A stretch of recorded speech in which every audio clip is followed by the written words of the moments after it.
In the Age of Legends, when gods and magic ruled the world, we meet the demon lord Leonis Magnus. He receives a report that the other demon lords have already fallen and that the 6 great heroes are approaching to defeat him. We see his army of undead fighting against the humans, but there's a giant tree that grows and one of the heroes rides on top. She fires her arrow, which splits and rains light down onto the battlefield, reviving the fallen soldiers. A dragon appears for the humans and it starts sieging the castle. The humans continue to get closer and the giant tree starts attacking with its roots. Leonis prepares to go out and face them, but his subordinate reminds him of the promise he made to the goddess of darkness, so it's not yet time for him to die. Leonis puts his staff away, and we see his castle being destroyed. He accepts defeat, but declares that as the undead king, he will rise again after 1,000 years and reclaim his throne. We cut to some time later, as we see 2 girls entering a ruin. We learn that the ruin was uncovered by an earthquake, and they are investigating it to see if it contains a void nest. We meet Rhyselia and her maid Regina as they head deeper into the ruin. Regina wonders if they will really find any void, but Rhyselia reminds her that the void are creatures that like to nest in deep underground ruins. We see them using a counter to help detect the presence of the void, and they come across some strange statues. They think that the ruin could be some kind of important tomb, but they continue to explore. Their counter spikes as they approach a door, but it seems to be magically sealed. Rhyselia examines the inscription, but she struggles to understand what it says. Regina thinks she will take a while to decipher it, so she decides to explore on her own. Rhyselia keeps on examining the text, but when she touches it, the door suddenly opens for her. The room lights up, and a giant crystal is revealed on the other side. Rhyselia's counter goes wild, and it even ends up breaking. She gets a closer look at the crystal, and she realizes that there's someone inside. We cut back to the past, when Leonis finds the goddess of darkness Rhyselia. She reminds him of their promise that in 1,000 years' time, a human who can be a vessel for her power will appear, and it's his duty to find them. Leonis begs her to stay with him, but she just flies away. We see Rhyselia trying to destroy the crystal, but her weapon seems to have no effect. Leonis is awakened by the disturbance, and he wonders how she entered the room, because it should be sealed by magic. He wonders if 1,000 years has passed, and uses a spell that allows him to understand Rhyselia. He thinks she is some kind of grave robber, so he prepares to punish her, and his crystal suddenly shatters, blowing her away. He approaches to punish her, but Rhyselia is suddenly confused by what a child is doing there. Leonis sees his reflection, and he is shocked to see he's just a child.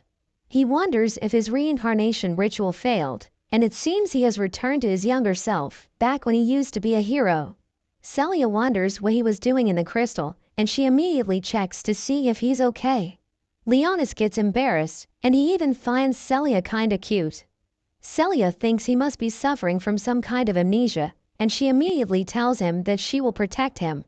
Leonis can't believe a demon lord like himself is being treated this way, but part of him enjoys it, and he ends up passing out. When Leonis wakes up, Rhyselia gives him some food, but we learn he has lost his sense of taste centuries ago. He can't believe his body would lose consciousness due to hunger, and he thinks it's an embarrassment. He wants to punish Rhyselia for her disrespectful behavior, but thinking about how she shared her food with him, he thinks she might not be so bad. Rhyselia introduces herself to him, revealing that she's a swordsman in training at the Holy Sword Academy. She asks to know more about him, so he introduces himself as Leonis Magnus.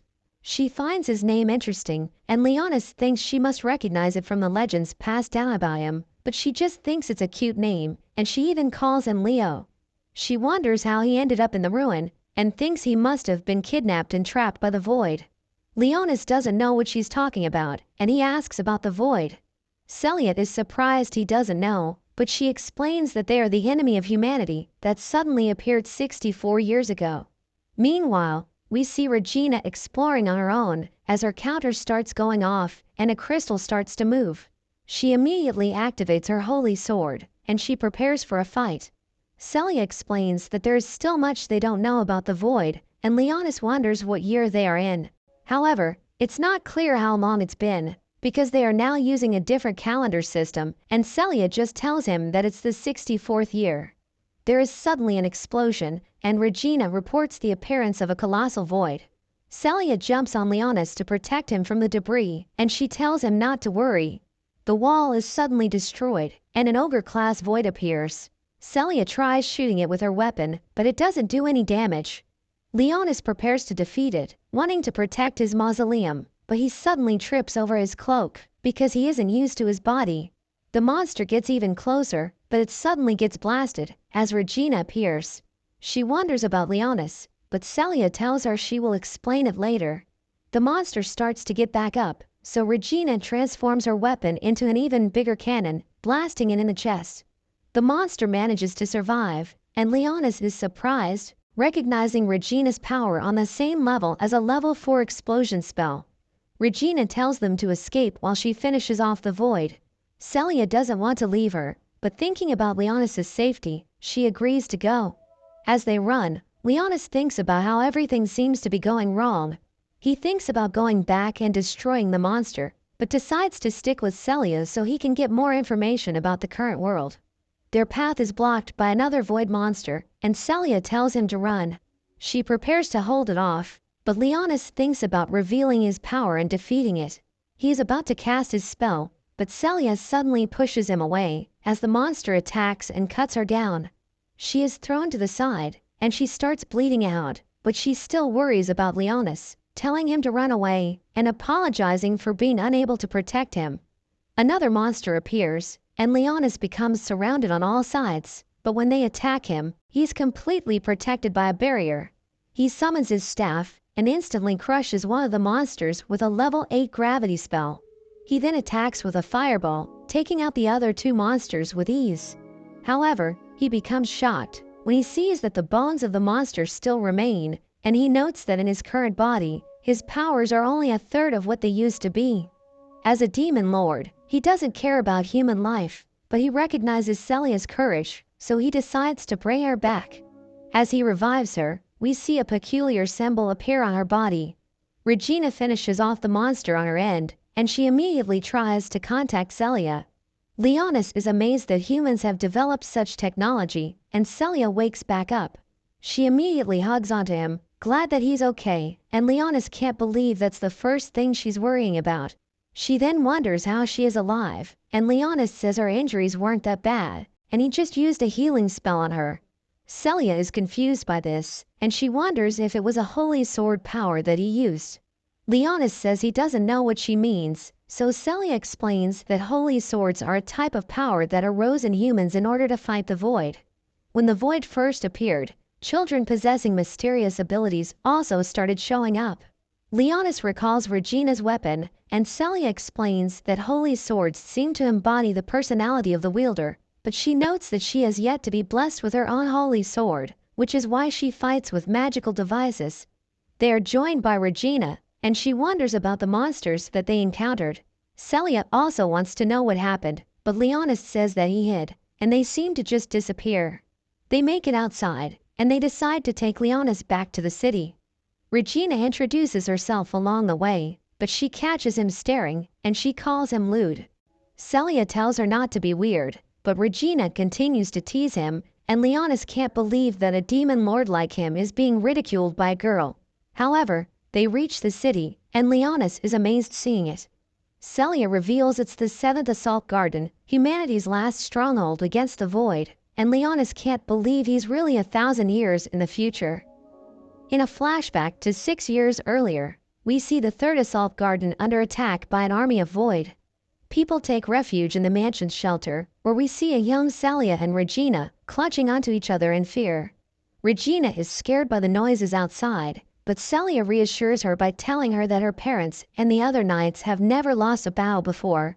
The noises outside grow louder, so Rhyselia tells Regina that she is going to join the battle with everyone else as soon as she's blessed with a holy sword, and that she is starting her studies the next week. The noises intensify, so Rhyselia tries to rush to the door to help her family, but Regina holds her back and tells her to calm down. They are rescued sometime later, but we learn that all the holy knights have perished. Rhyselia falls to her knees, and both she and Regina start crying. In the present, Leonis wonders if the whole island is a fortress, but Regina tells him that it's also a town where they live and that they must protect. Leonis is amazed to learn that the whole island moves, and Celia informs her superiors that they will be bringing a refugee boy to the dorms, adding that he has awakened his holy sword, which Celia assumes he must have used to heal her wounds. Celia tells him that he will live at the Excalibur Academy with them from now on, where people with holy swords are trained to become proper swordsmen. Regina splits up for a market trip, but Celia stays and informs Leonis that he must pass through an examination door before entering. Leonis goes to the bathroom, wondering how things could go so wrong from his original plans, and how he is now trapped in the body of a child. He summons his subordinates, Blackus and Sherry, from his shadows, but they are surprised to see his current form, with Sherry finding him adorable. He tells them that the reincarnation ritual failed, so he returned to his old human form from back when he was a hero. Leonis informs them that they are on a man-made mobile island called Assault Garden 7, speculating that there are 6 more islands around, and they note that humanity has changed drastically from the past, when they used to be the weakest. He tasks the two with discreetly inspecting the island without using any spells, while he infiltrates the academy and lives as a human. In the examination room, he sees checks he doesn't understand, and learns that he has to control his mana when an alarm goes off. He collects his ID card at the exit, but Celia grabs it from him to take a picture of it. We learn that Celia needs his ID card to schedule his Holy Sword inquiry, so she decides to hold on to it. On their way to the academy, Leonis is surprised to see the peaceful nature of the island, and Celia reveals that it's because it has never been invaded by the void.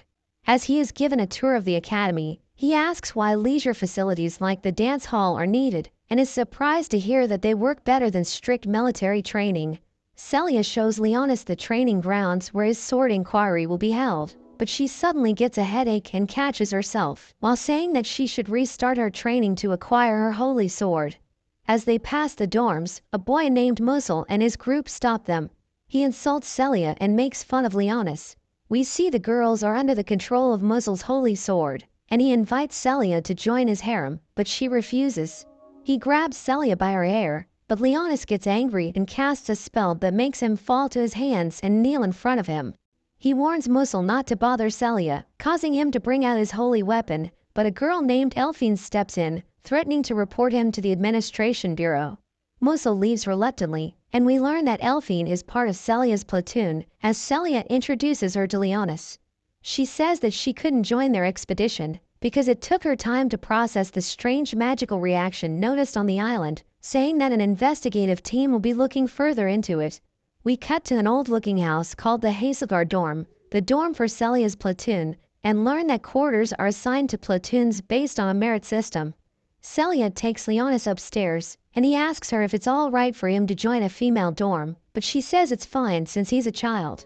Celia points Leonis to the bathroom for a shower, and as Leonis is amazed by the hot water in the shower, she joins him.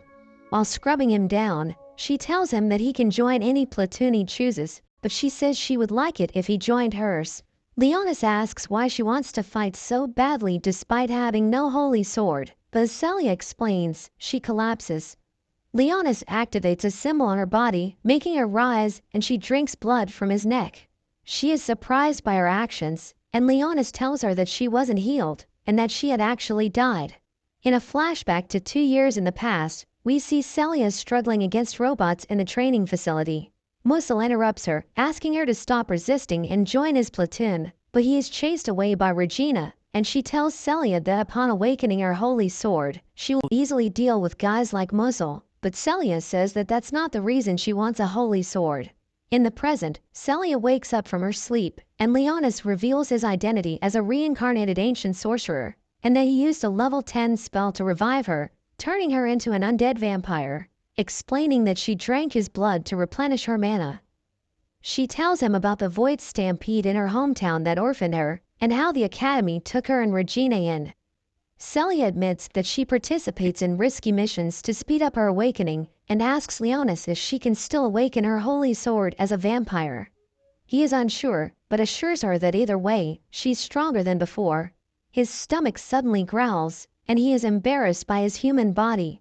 At the cafeteria, he tries to pay for his meals using a gold coin, claiming it can buy the whole menu, but is shocked to learn that the assault garden only accepts credits and that gold's value has decreased in modern day, making all of his savings useless. We see loan sharks approach a girl for payments and get handsy when she tells them to wait a week, so she scares them off with a wooden sword. We learn that she is Sakuya, another member of Celia's platoon, as she apologizes to Celia for not joining their exploration trip because she went out gambling after her lessons. Sakuya is already aware of Leonis from Elfine, and Leonis notes that she's exceptional with her sword skills. Celia treats them all to lunch, and Leonis asks Sakuya about her different attire. She says that it's her sister's attire from their homeland, which was destroyed by the void, and swears that she will eliminate all the voids. We learn that she's a compulsive gambler when two girls come asking her for borrowed money, but she makes excuses. At the training facility, we see a woman named Alto, assigned for Leonis's holy sword inquiry. He summons his staff and tells her that it's a support weapon, but to everyone's surprise, he easily destroys 3 void simulator robots. Alto tells him that this requires a detailed investigation, but suddenly Muzzle intervenes and tells her that Leonis could inquire about his holy sword by fighting him instead. They agree to fight, but Celia intervenes on behalf of Leonis when she sees that it's Muzzle's whole platoon against Leonis. Muzzle agrees to let her join the battle on the condition that if they lose, she has to join his platoon. Leonis agrees, wagering that if they win instead, he will not bother Celia again. The battle starts under Alto's supervision, and Celia quickly overpowers the platoon members. While Celia deals with 2 girls, one of the other girls attacks Leonis under Muzzle's orders, but she's detained by Leonis's shadow summoning spell. Regina runs to enter the grounds having overslept and is surprised to see the situation. Celia beats the rest of the platoon, but as she is about to attack Muzzle, he binds her using his holy sword's power and disarms her. Muzzle goes to Leonis, and as Leonis decides to deal with him and his platoon alone, Celia awakens her holy sword, the last remnant of the Christalia family, in desperation to protect him. She escapes his bind and moves to attack, slicing his holy sword. His control over the girls and his platoon is broken, and they go back to normal. Muzzle surrenders, and Regina runs up and hugs Celia in celebration while the crowd applauds. Later in the dorm, Celia thanks Leonis and says that as his minion, she will protect him, but asks him to make her stronger. A party is held in the dorm for Celia's achievement and for Leonis joining their platoon. They argue about whose room Leonis will stay in, and he says it's best to stay in Celia's room, as she was the one who found him. Leonis is in Elfine's room later to register himself with the Academy's network. She tells him that she used to be an attacker in her previous platoon, but is now the data analyzer because she lost her original powers after seeing her friends die to void enemies. Leonis gets registered and borrows Elfine's tablet. He looks at the map of the world on the tablet, recalling what the places used to be during his time, and notes that the void seemed to appear where ancient battles took place. Blackus rises from his shadow and informs him that the whole city is powered by a massive mana crystal called the power plant. Sherry appears immediately after reporting that Leonis and the war have been forgotten by the masses, which he finds strange. We see divers underwater beneath the island, searching for a possible void outbreak when they are suddenly attacked by a tree-like creature that calls out Leonis's name. We go back to year 432 of the Holy God calendar, where we see young Leonis, hero of the Holy Sword, on his way to get rid of gargoyles terrorizing a quarry.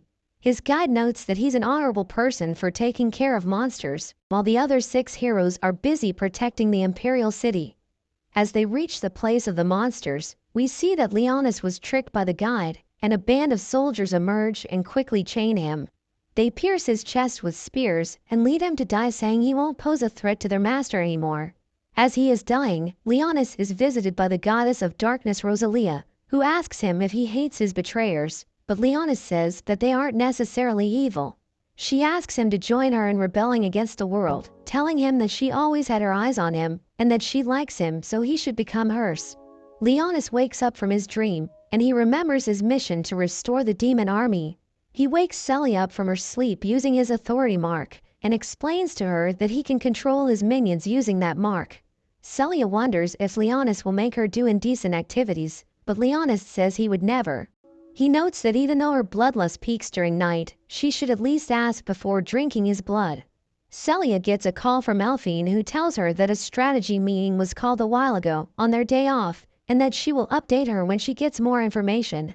Celia tells Leonis to train her on their day off, and he teases her, saying she's full of energy after sucking his blood.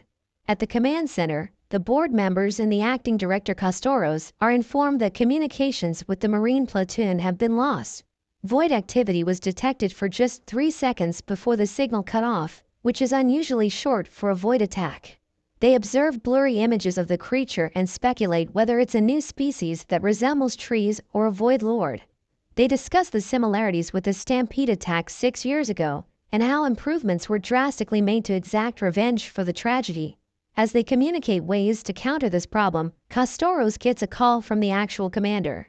The commander orders a follow-up investigation of the case, and Gillian, the divisional commander, agrees to assemble a squadron of elite platoons to investigate, and Gillian reassures them that no harm will come to the island. Elsewhere in the training grounds, we see that Celia has improved as she swiftly deals with the robots. Leonis prepares a better challenge for her by covering their training quarters in a barrier and summoning a horde of his lowest-ranked skeleton minions. We see her tired after defeating all the skeletons. She offers to treat him to a meal as thanks for the training, but Leonis is reluctant to eat off her again, but his stomach says otherwise. We see another reconnaissance team underwater looking for the Void Lord. At the dorms, Sakuya catches Blackus sitting outside and finds him cute, so she ties food around his neck for later. Regina enters Elphine's room carrying new sweets for her to try, and Sakuya enters telling them about the dog she found outside. Regina wonders why Elphine is wearing her uniform, and she tells her that she's on duty for the recon squad. Celia and Leonis roam through the city in her vehicle, looking around, and he's astonished yet again by humanity's achievements. We see Sherry has started working in a kitchen to earn money for her master, and she is tasked with cutting potatoes by the chef, but she ends up cutting the potatoes along with the bowl. As punishment, she's told to go sweep outside. Just as she's about to start sweeping, she sees Celia arrive with Leonis and hides behind the door. Celia gets donuts for someone, and Sherry wonders where they are going as they ride off. They arrive at a restaurant called the Sunny Spot, and several kids run out to greet Celia. We learn that they are orphans who live in the restaurant, and that Celia works there sometimes. Leonis remembers that he was an orphan just like the kids, albeit with different lives. Inside the establishment, a kid named Dean pranks Celia by lifting her skirt, so Leonis tries to apprehend him, but Celia calms him down. They are joined by the owner, Miss Frenia, and Celia introduces Leonis to her. Celia tells them she picked up donuts and vegetables for them, and she will cook dinner tonight. Leonis realizes that this is the place Celia wants to protect, and ponders if he has a place to protect like her anymore. Elphine notes vibrations under the city on the radar, and Sakuya gets an uneasy feeling. In the administrative quarters beneath the city, employees check the food storage and are shocked to see that tree roots have invaded the room. We go back to the year 428 of the Holy God calendar, when monsters invade a walled city, and on the city walls stand 3 heroes, including the 12-year-old Leonis, watching the approaching danger. Tyrus insists they can't wait for the other heroes, and the oldest among them, Arakiel, decides to end the monsters along with everyone else. He casts a spell that will incinerate all living things in the city, and instructs Tyrus to revive the people afterward. Leonis draws his sword, cutting through Arakiel's spell, and Leonis simply states his dislike for the plan to kill and revive everyone. He jumps at the monsters, killing them all, and the citizens erupt in cheers for him. But Arakiel remarks that someday Leonis will dig his own grave with that power of his. Returning to the present, we find ourselves in the control room, where they are informed that the specimen underwater has disappeared. Castoros says that it must have been a void to be able to disappear like this. Gillian suggests that it might have crystallized, and emphasizes the need for elimination before it can manifest again. They are informed that a holy swordswoman from the 18th platoon wants to share the results of her investigation with them. Initially, the military advisor is uninterested in hearing from a student, but soon change their minds when it's mentioned that she belongs to the Filiate family. Elphine appears on the screen and begins to disclose the data she has gathered, deducing that a void has infiltrated the underground of the garden, causing disruptions in the mobile network. They are all in disbelief at her revelation, as the operators in the control room support her assessment, stating that weird sounds have been reported in Block 59, and that the void seems to be on the move. Elphine suggests that the infiltrating void is possibly disguising its movements to penetrate deeper into the city. They argue that a void couldn't possess such intelligence, but another report from the resource department reveals the presence of dense, root-like vegetation in a storeroom. We see Regina trying to call Celia, but she can't reach her, so Elphine sends her drone to the Sunny Spy House, where Celia and Leonis are with the kids. There are soldiers that confront the void in the storeroom, but it escapes, leaving everyone puzzled. Elphine alerts them that the void is moving toward the power plant along the power line. If it reaches the plant, it could absorb a lot of energy and cause a stampede. The void reaches the power plant and fights against the security systems. Simultaneously, Castoros declares that the garden will go into fortress mode and urges the evacuation of citizens into shelters. Ultimately, the void reaches the mana crystal within the plant, summoning a stampede, and monsters start to pour out from the sky. In the control room, preparations are made for a prolonged battle, as they must endure for at least 3 days until reinforcements from the capital arrive. Leonis and Celia understand the situation, and he orders Sherry to protect Celia's friends. While trying to evacuate the kids, flying monsters approach, and Leonis joins Celia as she prepares to fight. She effortlessly slices through 2 of them, while he quickly burns the others. 3 overclass voids suddenly appear where the rest of the platoon is stationed. Sakuya easily dispatches them one by one, and Regina handles the others with her cannon. They successfully eliminate all the nearby monsters, but tense up when they see a Hydra-class void not too far from their position, and a Dragon-class void also appears from the sky. Leonis scoffs at how even the mighty dragons have turned into mere voids, and decides to kill it himself. He tells Celia to protect him while he casts a powerful spell and shoots the dragon down using a level 10 spell, but surprisingly it's still alive as it falls near him. The dragon breathes fire, knocking Celia to the side, but Blackus emerges from the shadows to buy time for Leonis to cast another spell. Blackus manages to hold off the dragon until Leonis finishes his casting, ultimately defeating the dragon. However, victory is short-lived as the ground begins to tremble, causing a crack to appear, and thick branches emerge, snatching Celia and swiftly pulling her down. Leonis hurries toward the crack, but additional branches emerge, blocking his path. The branches unite to create a monster that addresses Leonis by name, and he recognizes the monster as Arakiel. In a flashback to the year 434 of the Holy God calendar at the undead capital of Necrosa, we see Leonis returning to the castle after a battle, where he is greeted by Rhyselia. It's clear that Leonis is gradually transforming into an undead, with half of his face turned into a skeleton. Leonis shares that he was victorious in battle against a formidable enemy, gifting Rhyselia the spoils. She asks him to keep them safe for her.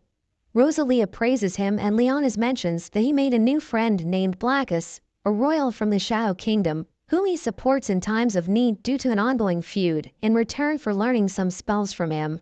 Rhyselia expresses her desire to gift something to Leonis, and unveils the holy sword he possessed as a hero. She thinks it's unsuitable for him now, and transforms it into a demon sword before presenting it to him. She mentions that there are specific conditions for using it, noting that Leonis is already aware of them. In the present, Leonis and Arakiel confront each other. Leonis counters Arakiel's attempt to summon more voids by shooting him with fire magic. Arakiel retreats into the ground, while Leonis quickly checks for the mark of control to find that Celia is still alive, as the mark hasn't disappeared, and he vows that he will destroy Arakiel once and for all. Blackus appears from the shadow, and they both talk about how Arakiel is still alive, theorizing that Rhyselia might also be alive. Leonis casts a spell and assigns some of his soldiers to safeguard the children while he heads to rescue Celia. Blackus catches a faint voice nearby and discovers the communication device dropped by Celia. Elphine calls out to Celia, urging her to join them in battling the Hydra-class void, as they are currently underpowered. Leonis responds, explaining that Celia has been kidnapped by the voids, and requests Elphine to utilize her holy sword's tracking abilities to locate Celia so he can rescue her. She warns him of the danger, suggesting he wait for the other platoons to arrive, but he argues that waiting isn't an option. Evaluating the situation through her holy sword, she chooses to trust him upon witnessing the extent of destruction he has caused. Elphine traces Celia's location and discovers she's at the power plant, so Leonis and Blackus set out to rescue her. Meanwhile, Elphine narrowly avoids an attack from the Hydra, and Sherry intervenes to assist in killing the Hydra without drawing attention to herself, leaving everyone confused about what just happened. Leonis rides Blackus to the plant, and Blackus questions why he is trying to protect the humans, so Leonis admits that he has developed a liking for them. They enter the plant with a blast, and Leonis attacks Arakiel with a fire spell, but Arakiel is unfazed due to his regenerative abilities. Arakiel claims that he should have perished 1,000 years ago, so Leonis responds that he didn't die, but had only sealed his soul. Arakiel asserts that the world has changed and will be rebuilt along with the empty star. Leonis wonders what he's talking about, but Arakiel ignores the question and says that he has been chosen to be the bringer of the good news. Faces emerge from all the branches, leaving Leonis shocked as he realizes that Arakiel has assimilated with the priests of the Sacred Order.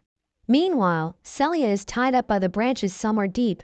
As they begin to attack, they quickly realize that they are losing their mana too rapidly, suspecting that Arakiel is draining their mana. The situation becomes more challenging as all the assimilated faces join the attack, and Leonis realizes that the only way to prevail is to locate Celia and awaken her. During the fight, Leonis covers the earpiece with his blood and begins searching for Celia. Powered by her desire to protect everyone, spikes suddenly shoot out from her blood, destroying some of the branches that are restraining her. Leonis deduces Celia's location and shoots the earpiece at her, piercing her and awakening her vampire powers. She escapes and reunites with Leonis, as Blackus disappears to recover. Celia inquires about what Leonis did, and he mentions he gave her some of his blood. They prepare to confront Arakiel, who begins casting multiple level 10 spells, capable of causing widespread destruction. In response, Leonis asks Celia to protect him while he takes on Arakiel. Celia defends against the monsters using her blood manipulation, while Leonis readies his next move, drawing out the demon sword.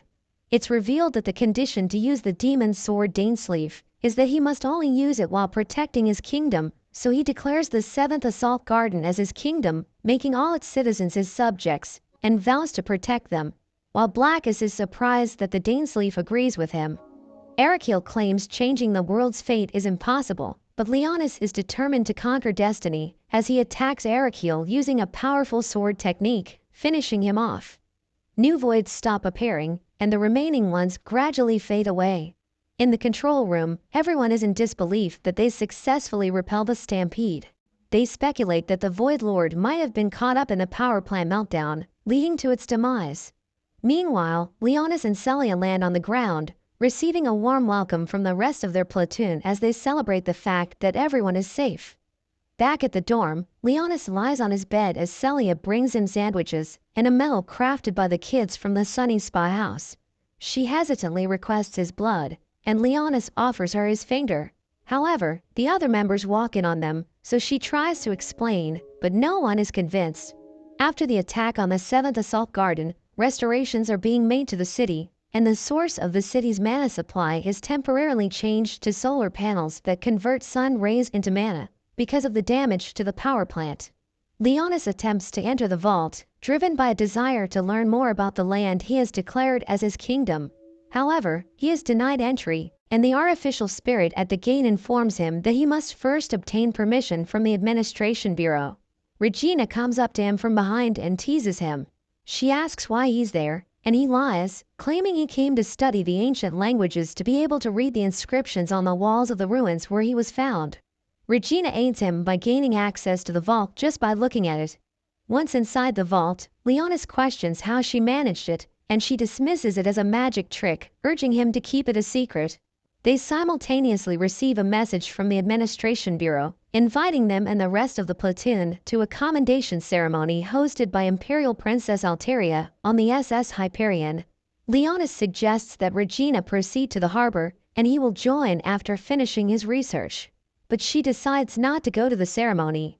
In the conservation ward, a group of demi-humans led by a black lion named Bastia are plotting to raid the ceremony and kidnap the princess. Their intention is to use her to secure the release of their brethren imprisoned in the capital. However, their plans are interrupted by Sharnak, the witch of the ever-dark forest, who proposes a different approach, equipping them with demon swords so they can contend on equal terms with the holy swordsman. She proposes hijacking the ship, suggesting they take the princess captive. Additionally, she asks them to spare some of the swordsmen's lives for sacrificial purposes, and the group agrees. Back at the harbor, we see the princess waving at the masses from the ship and Regina looking at her from afar. Leonis meets up with the rest of the platoon and gives Celia a keychain he had bought for her, which she appreciates. On their way to the ship, they are stopped by Fenris, a childhood friend of Celia, who irritates her by calling her platoon lazy, and they both start bickering before being separated by Elphine, but she congratulates Celia for awakening her holy sword as she leaves. Meanwhile, we see that the demi-humans have infiltrated the ship from the seaward side, as the security is lightest there, disguising themselves as the soldiers they just killed. On the deck, the other platoon members are enjoying their time together while Leonis reads the information from the vault and realizes that history was intentionally erased by someone. Sherry appears before him, disclosing all the information she has gathered about the ship. Leonis expresses his appreciation and gives her a churro as a gift, but it leaves her disappointed. Celia approaches Leonis and persuades him to join her for a swimming lesson, but during the lesson, he regrets agreeing with her because Leonis finds it difficult to concentrate, distracted by her swimsuit. Meanwhile, the princess is on her way to deliver a speech with a few guards, but they are ambushed and killed by the demi-humans in disguise, who capture the princess, while her pet manages to escape. The deck is also taken over by the demi-humans. They unveil their demon swords, but as Fenris is about to attack them, they threaten to shoot the civilians, so they have no choice but to comply. An elderly elf of the demi-humans uses his apple detonation bomb to keep them in check while their belongings are confiscated. They declare the hijacking is to negotiate a trade with the government when military advisor Baldur questions their intentions. A beast man gets annoyed with Fenris's taunts and spills that they were granted their new powers by the goddess. Leonis whispers to Celia to split up as he goes to save the princess, silently disappearing into the ground with his shadow.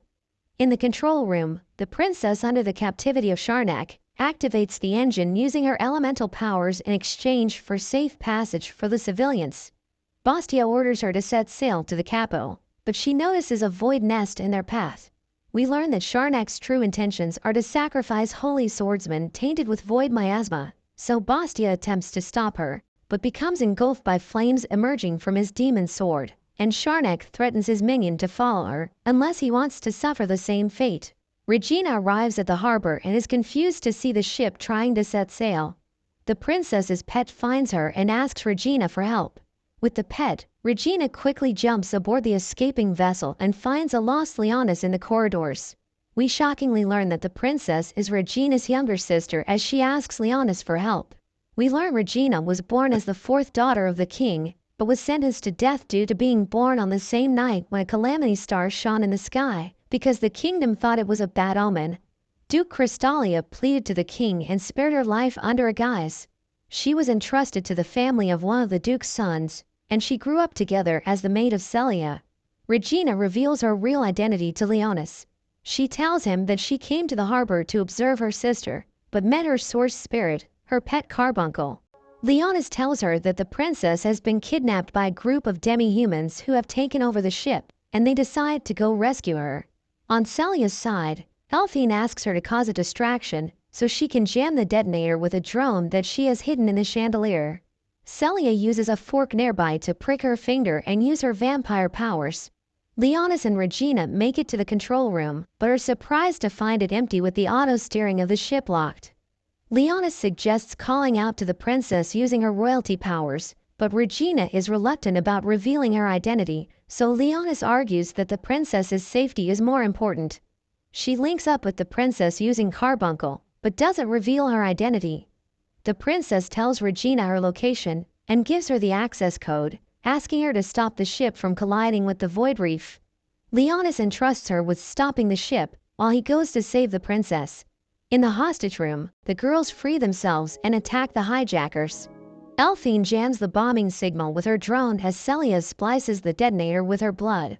They disarm and deal with the hijackers, and they free the hostages, but are surprised when they look outside and find that the ship is in the middle of a void reef.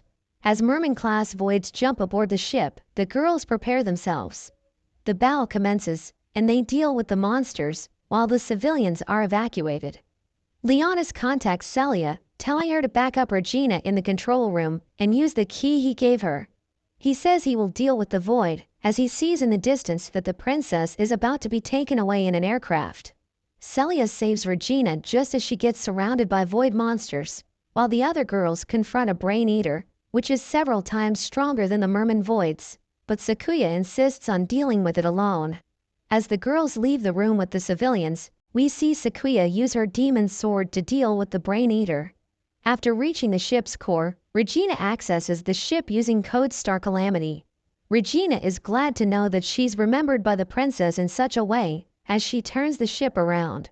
Leonis binds the aircraft with his shadow just as it's about to leave the ship, and fireballs the void surrounding it, while bragging about punishing his kingdom's enemies as the Demon Lord. Fenris and Elphine are surrounded by voids when Sherry saves them in a flash without drawing attention to herself, leaving the crowd confused. We see a tired Sakuya in the other room after finishing off the brain eater. Confronting each other, Leonis reveals that he's the Demon Lord to Sharnak, but she doesn't believe him. He is easily able to stop her spells and binds her with his magic. Leonis interrogates her, and she reveals that her objective is to offer demon swords created by corrupting holy swordsmen to the goddess. Leonis asks for the name of the goddess, but just as she's about to reveal it, she's impaled by Zogstar, a legendary blade known for slaying demon lords. We learn the blade is manifested into a void lord in current times, so Leonis casts a level 8 fire spell on it, but the blade absorbs it. It attacks Leonis using teleportation, and we see him struggle against it as Regina watches him through a camera. She activates the ship's weapons, which start shooting at the Void Lord and the enemies nearby. While being shot, Regina launches a missile at the Void Lord, and it manages to deal some damage.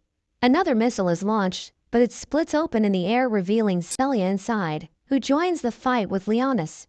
Leonis asks her to stall the normal voids, while he prepares to use his demon sword. Using a secret sword technique, Leonis attacks the Void Lord with a single slash, which sets off a huge burst of energy on the ship and eliminates the legendary blade. Later at the harbor, the princess thanks the platoon for their efforts, but we see that Leonis isn't present. The princess asks about him, and they tell her that he couldn't come because he was sick.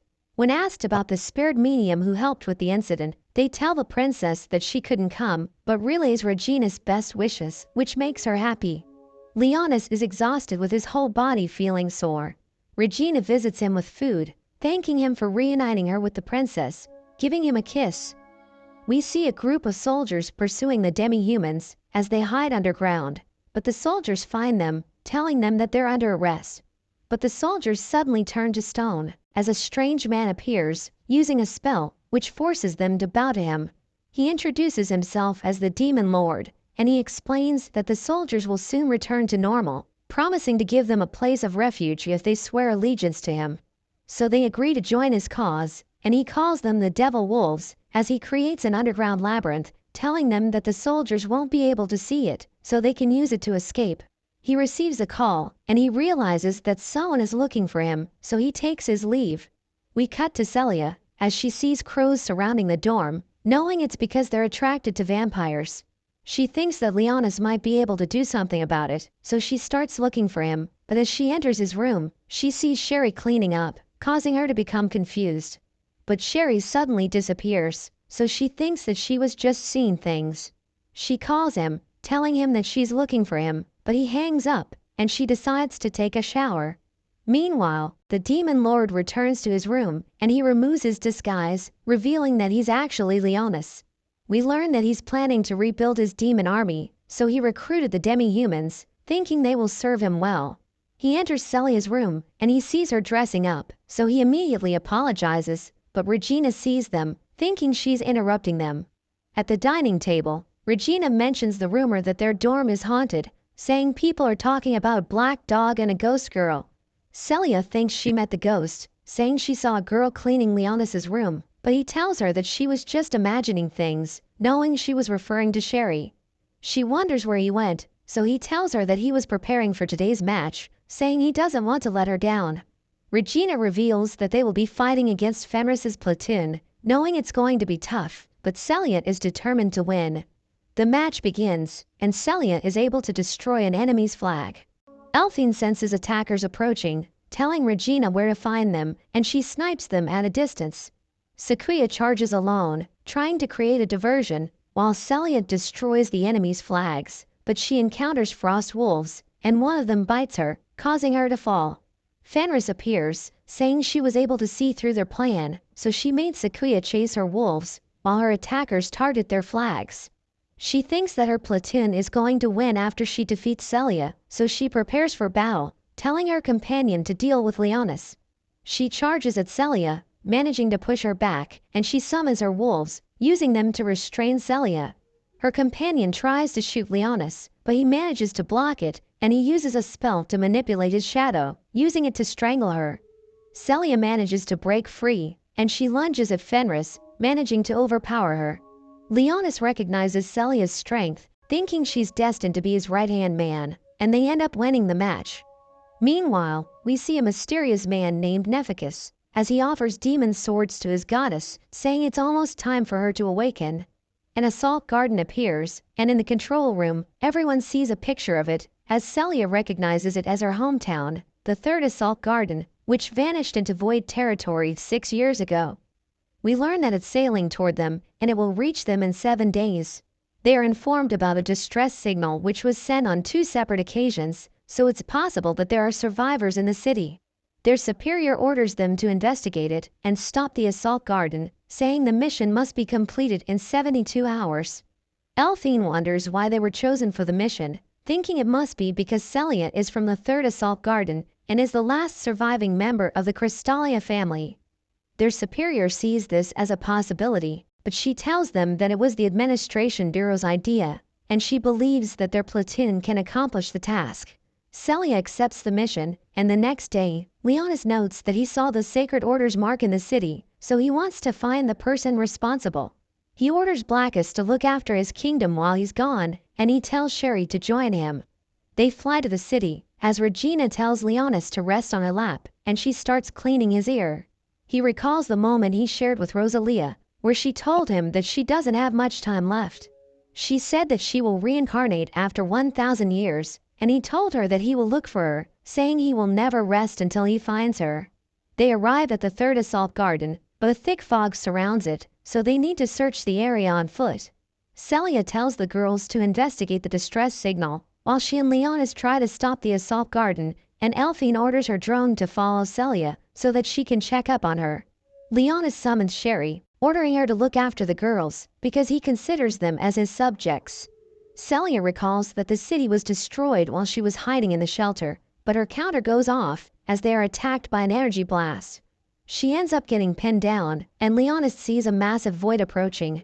We cut to a girl named Arlen, as she realizes that she has been sent 1,000 years into the future. She sees the city in ruins, thinking there are no humans left in the world, and we learn that she has been sent to intervene, because the goddess is about to be reborn. Nephicus approaches her, recognizing her as the great elf hero, and he knows that she's there to destroy the goddess's vessel, using her legendary sword Krozax. She knows that he's the guardian of the vessel, so she tries to attack him, but he suddenly disappears, and she realizes it was an illusion. He tells her to leave, and the massive void approaches her, threatening to kill her. We return to Celia, as the void prepares to attack her, but Leonis uses a spell, transporting her to an underground tunnel. The void fires an energy beam, but he blocks it with a shield, and he summons a fireball, but a barrier protects the void. He recognizes it as a holy protection spell, thinking the void is trying to mimic an angel, but he knows that it's no match for him. Meanwhile, the girls see explosions in the distance, as Elphine notes that her drone has been destroyed, so they decide to look for Celia. The void launches arrows, but Leonis deflects it, and he uses his level 8 gravity spell, trying to crush it to death, but it manages to overcome his magic. So he goes further, casting a level 9 spell, which summons a ball of light, and the void struggles against it. He follows up with a lightning spell, and he manages to land a direct hit, killing the void in an instant. He approaches Celia, telling her that he was able to defeat it, but he realizes that she's seriously injured, so he tells her to rest, knowing it will take time for her to recover. At that moment, they see ghosts approaching, and she sees the Duke's family crest, so she realizes that they are loyal to her father. The leader, William, reveals that he was the one who sent the distress signal, telling her that he wants to deliver a warning. He thinks that the 7th Assault Garden is in danger because there is a new Void Lord in the city, and it has merged itself with the city's power plant to gather energy. He believes that it's about to awaken, so Celia thinks she should warn everyone, but she knows that no one will believe her, so she needs to find proof that there's a threat. Leonis reminds her that she still needs to recover from her injuries, and William tells her that he has arranged a car for her, offering to take her to the mansion. We learn that the ghosts are made of mana, so they can still drive the car because it's a magical device, but Leonis thinks that it's too slow. So he summons his horses and uses them to pull the car, allowing them to travel faster. We return to the girls as they encounter Arlen, thinking she's a survivor, but she threatens them with her sword. She thinks that they're working for Nefficus, so she tries to attack them, but Sakuya stops her, and they start to fight. Sakuya manages to defeat her, but decides to spare her life, knowing she's too injured to fight well. Celia receives a call from Elphine, asking her about the void she encountered, so she explains that it has already been dealt with. She tells Elphine that there's a Void Lord hiding in the city, saying it's tampering with the power plant, and this explains why the Assault Garden has been reactivated. She suggests checking it out, but Elphine explains that they found a survivor, and they are still treating her wounds, so she tells them to go to the mansion after they're done. Leonis gives her a present, telling her that it has the ability to convert mana into physical strength, but he warns her that it will quickly consume her mana. He stores it in her body, telling her to imagine herself wearing it when she wants to use it. She wonders why he gave it to her, so he tells her that he doesn't want her to get hurt, saying she should keep herself safe, and he gives her keychains, telling her that it brings good fortune.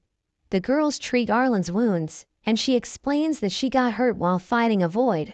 She wonders what they're doing there, so Elphine explains that the city was destroyed 6 years ago, and they were sent to investigate how the Assault Garden was reactivated. Elphine asks her the same question, so she reveals that she's on a mission to defeat the goddess, and she's about to leave.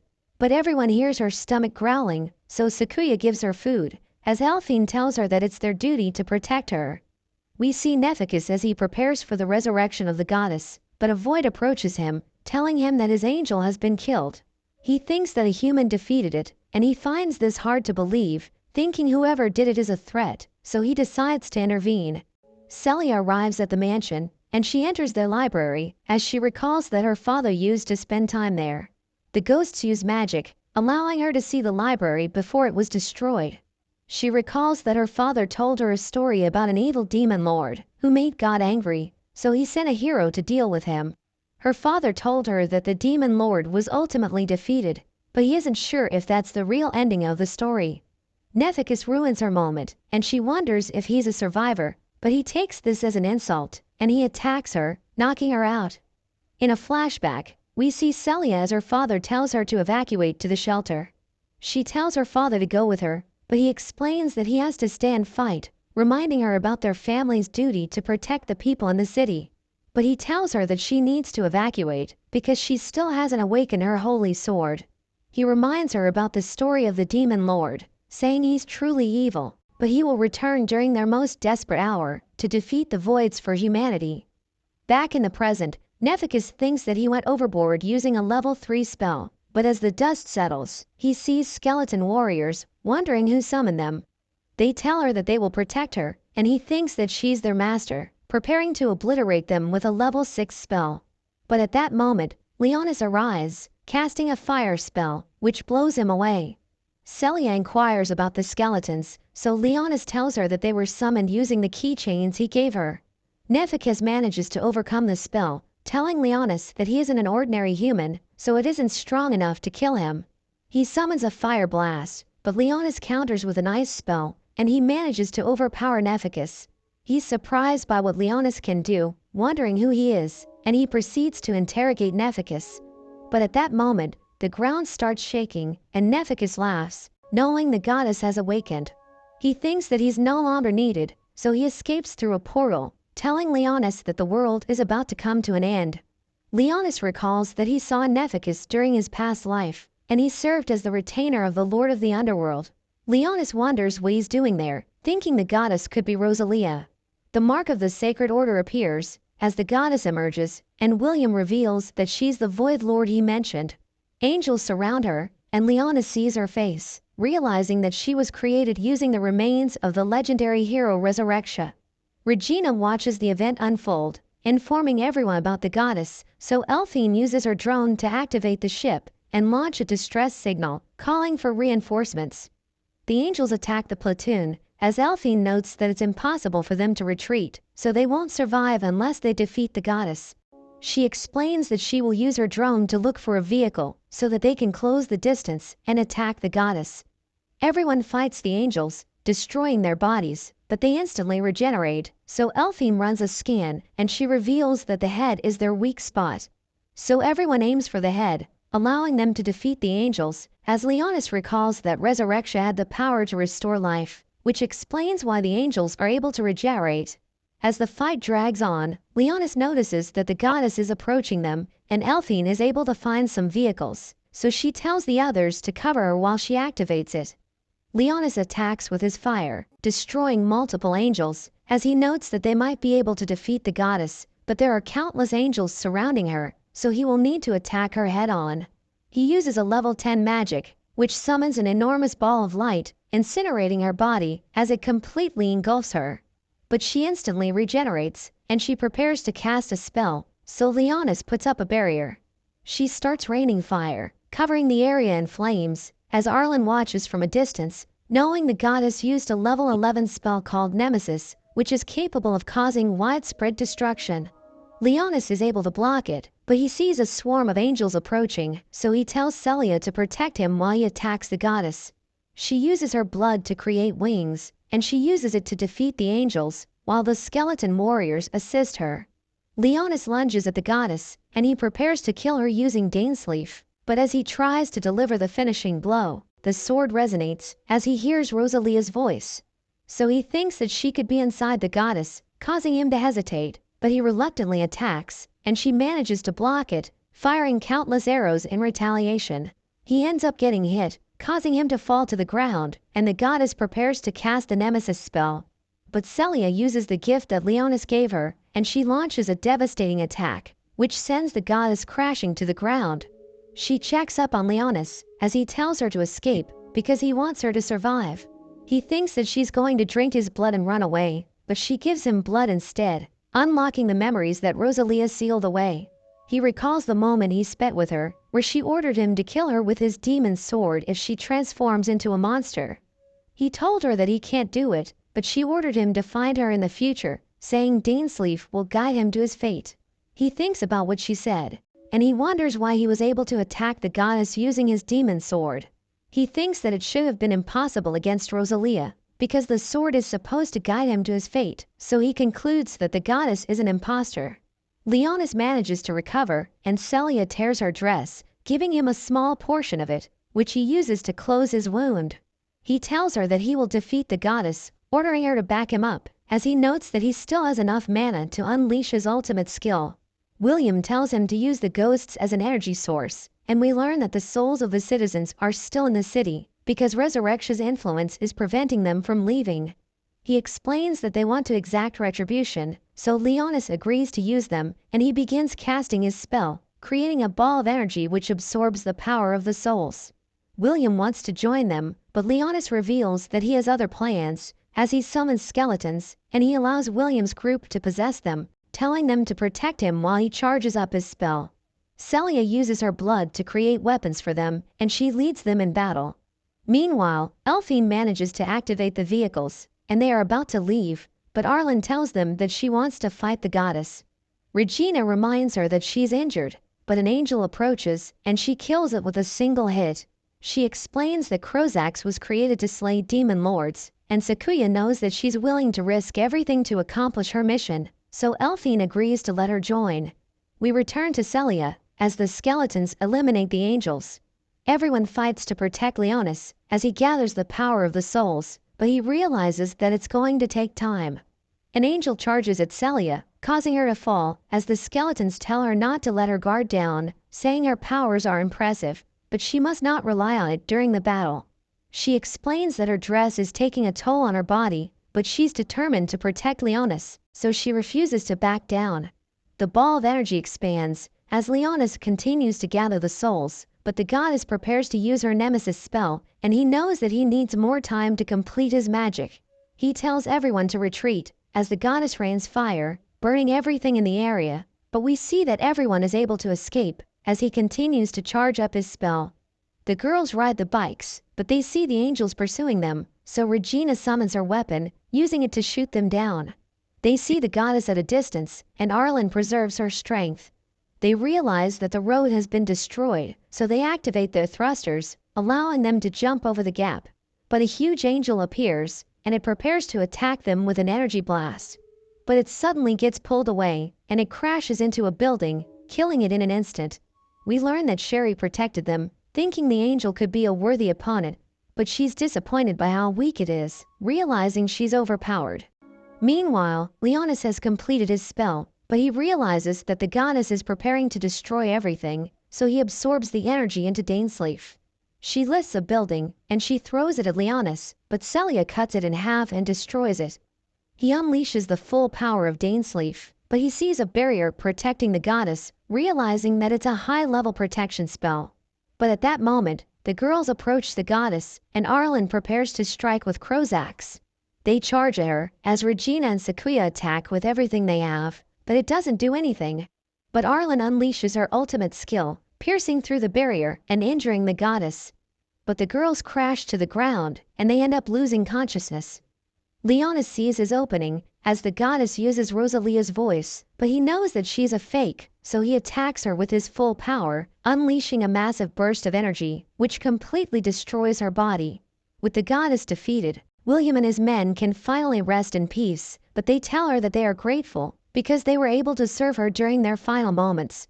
Celia hears the girls calling out to her, so the skeleton warriors go into hiding, as she is reunited with Regina, and Sequoia tells her about Arlen, thinking she was the one who defeated the goddess. Reinforcements arrive, and Fenris is happy to see that everyone is still alive, ordering the medics to give them medical attention. As they fly to their base, Leonis realizes that Arlen destroyed the goddess's protection spell, but he wonders what she's doing there, knowing she's a hero. He asks about the book that Celia is reading, so she tells him that it's a story about a demon lord, and she reads it to him, as he realizes that he fits the description of the demon lord. But he notes that the story isn't accurate, so he thinks that it's just a fairy tale.